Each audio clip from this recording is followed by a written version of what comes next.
दोस्तों आपने कई बार सुना होगा सरकार ने किसानों की जमीन ले ली लेकिन मुआवजा नहीं मिला, या उद्योगों के लिए जमीन अधिग्रहण हुआ। लेकिन क्या आपने कभी सोचा है जमीन लेने का ये पूरा कानून कैसे चलता है, किसके हक में ये व्यवस्था है, किसान या सरकार? आज के इस वीडियो में हम बात करेंगे लैंड एक्विजिशन एक्ट 1894 और 2013 के नए कानून के बीच का पूरा फर्क क्या है, कैसे एक ब्रिटिश एरा का कानून 100 साल तक भारत में चला और फिर किसानों के संघर्ष ने उसे बदलने पर मजबूर कर दिया। सबसे पहले बात करते हैं दोस्तों लैंड एक्विजिशन एक्ट 1894। ये कानून अंग्रेजों ने बनाया था ताकि वे भारत की जमीन का उपयोग अपने प्रशासनिक और सैन्य कामों के लिए कर सके। यह एक अत्यंत स्टेट सेंटरिंग कानून था जहां सरकार के पास पूरी ताकत थी किसी भी जमीन लेने की, भले मालिक राजी हो या ना हो। दूसरी तरफ दोस्तों 2013 में आया right to fair compensation and land transparency in land acquisition rehabilitation and resettlement act. इस कानून का उद्देश्य था किसानों और जमीन मालिकों को न्यायपूर्ण मुआवजा देना, पारदर्शिता लाना और विकास के साथ मानवीयता का संतुलन बनाना। सरल शब्दों में कहे तो 1894 का कानून अथॉरिटी के लिए और 2013 का कानून जनता के लिए था। अब बात करते हैं उस पुराने कानून की जो ब्रिटिश राज के वक्त बना था। 1894 का कानून उस दौर का है जब औपनिवेशिक हित ही सर्वोच्च था। किसान या आम नागरिक की आवाज की वहाँ कोई जगह नहीं थी। किसानों को बहुत कम या नाम मात्र मुआवजा मिलता था। कोई सोशल असेसमेंट नहीं दिया जाता था, यानी ये देखा ही नहीं जाता था कि जमीन लेने से गांव, पर्यावरण या लोगों के जीवन पर क्या असर पड़ेगा। सरकार को पब्लिक पर्पस के नाम पर लगभग असीम अधिकार दिए गए थे और कई बार जमीन जबरदस्ती लेकर उसे उद्योगपतियों या प्राइवेट कंपनियों को दे दिया जाता था। सिंगूर और नंदीग्राम जैसे आंदोलन इसी मनमानी के परिणाम थे। अब दोस्तों जानते हैं कि आखिर नए कानून की जरूरत क्यों पड़ी। 2000 के दशक में जब जगह जगह किसान आंदोलन तेज हुए, जैसे सिंगूर, नंदीग्राम और नर्मदा बचाओ जैसी घटनाएं सामने आई, तो देश में एक सवाल उठने लगा,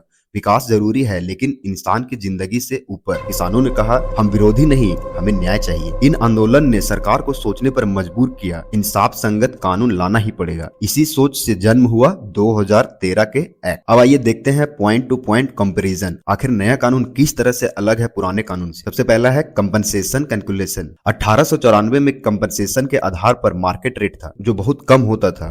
2013 में रूरल एरिया में मार्केट रेट का 4 गुना और अर्बन एरिया में 2 गुना मुआवजा तय किया गया। पुराने कानून में जमीन मालिक की सहमति जरूरी नहीं थी, लेकिन नए कानून में प्राइवेट प्रोजेक्ट के लिए 80% और पीपीपी प्रोजेक्ट के लिए 70% लैंड ओनर्स की कंसेंट जरूरी कर दी गई। 1894 में इसका कोई जिक्र नहीं था, जबकि 2013 में यह अनिवार्य है।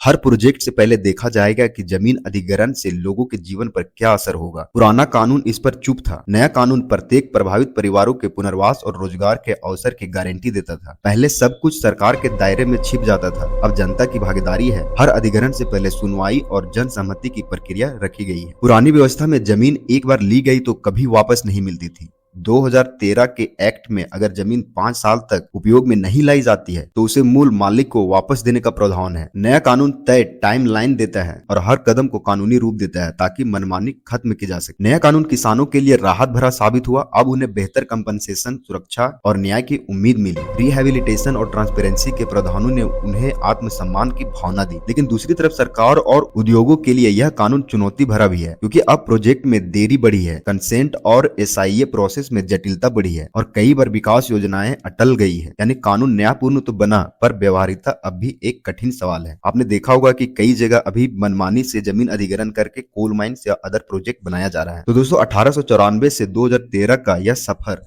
सिर्फ एक कानूनी बदलाव नहीं बल्कि सोच का परिवर्तन था।